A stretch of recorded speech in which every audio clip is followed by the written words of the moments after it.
কর্জে হাসানা অত্যন্ত ফজিলতপূর্ণ একটি কাজ। যখন থেকে সমাজে সুদ চালু হয়েছে তখন থেকে কর্জে হাসানা সিস্টেম বিদায় নিয়েছে। সমাজে কর্জে হাসানা সিস্টেম নেই।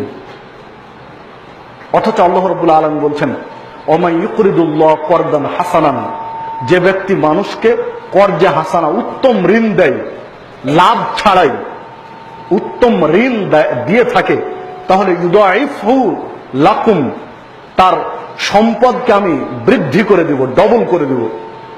কর্জে হাসানা দিলে আল্লাহ রাব্বুল আলামিন যেই সম্পদ, ধরুন ৫,০০০ টাকা কাউকে ধার দিয়েছে, সুদ ছাড়াই ধার দিয়েছে, আল্লাহ বলছেন ইউদাইফু লাকুম, তার ৫,০০০কে আমি ১০,০০০ করে দিব। কিভাবে তার টাকাতে বরকত দেব বুঝতে পারবে না, কিন্তু আমি টাকাতে তার বরকত দেব। এরপর বলছেন ওয়ায়াগফির লাকুম, এবং তার যে পাপ রয়েছে পাপগুলো আমি মুছে দিব। সূরা তাগাবুন ১৭ নম্বর আয়াত।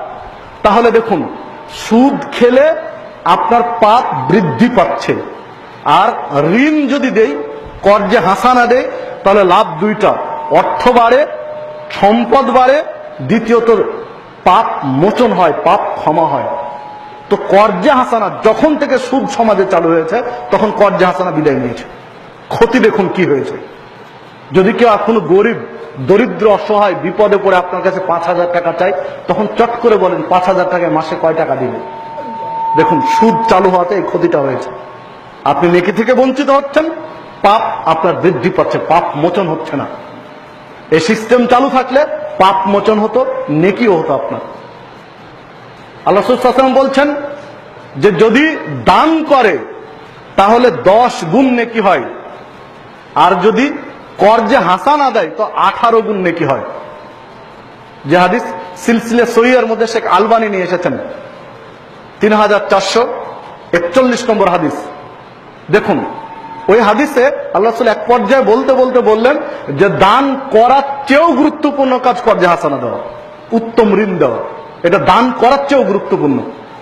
অবশ্য অন্য আরেকটি হাদিসে বলেছেন, কেউ যদি দুইবার দান করে তাহলে একবার না, দুইবার কর্জে হাসানা দেয় তাই একবার দানের নেকি পায়।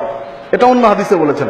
প্রেক্ষাপট অনুযায়ী ধরুন ৫০০ টাকা একজনকে ধার দিয়েছেন, আর একজনকে ৫০০ টাকা ধার দিলেন, ১,০০০ টাকা ধার দিলেন, তাহলে একটা লোক ৫০০ টাকা দান করে যে নেকি পেল, আপনি ১,০০০ টাকা ধার দিয়ে নেকি পাবেন।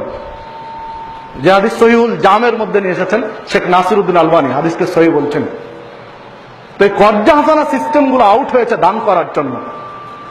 অন্য হাদিসে আল্লাহ রাসূল বলছেন, কেউ যদি মানুষকে কর্জে হাসানা দেয়, উত্তম ঋণ দেয়, তাহলে এর বিনিময়ে যদি সে তার কর্মচারীদেরকে, যারা টাকা তুলছে, ওদেরকে বলে দেয় যে যদিও লোকটার কষ্ট হয়, দিতে সমস্যা থাকে, তো অবকাশ দিও।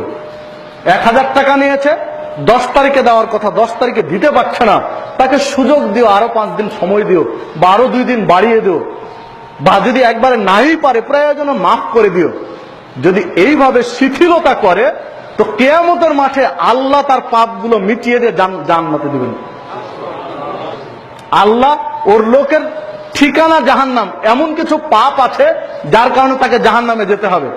তখন আল্লাহ তাকে কিয়ামতের মাঠে বলবে যে বান্দা, তুমি ১,০০০ টাকা ঋণ দিয়ে ও দিতে পারছিল না, তাই ক্ষমা করে দিয়েছিলে, তো দুনিয়াবী জীবনে তুমি ১,০০০ টাকা ক্ষমা করে দিতে পারো, আর আমি আল্লাহ তোমার জাহান্নাম ক্ষমা করতে পারি না, যাও ওই বিনিময়ে আমি জাহান্নাম ক্ষমা করে তোমাকে জান্নাতে দিলাম, যাও তুমি জান্নাতে।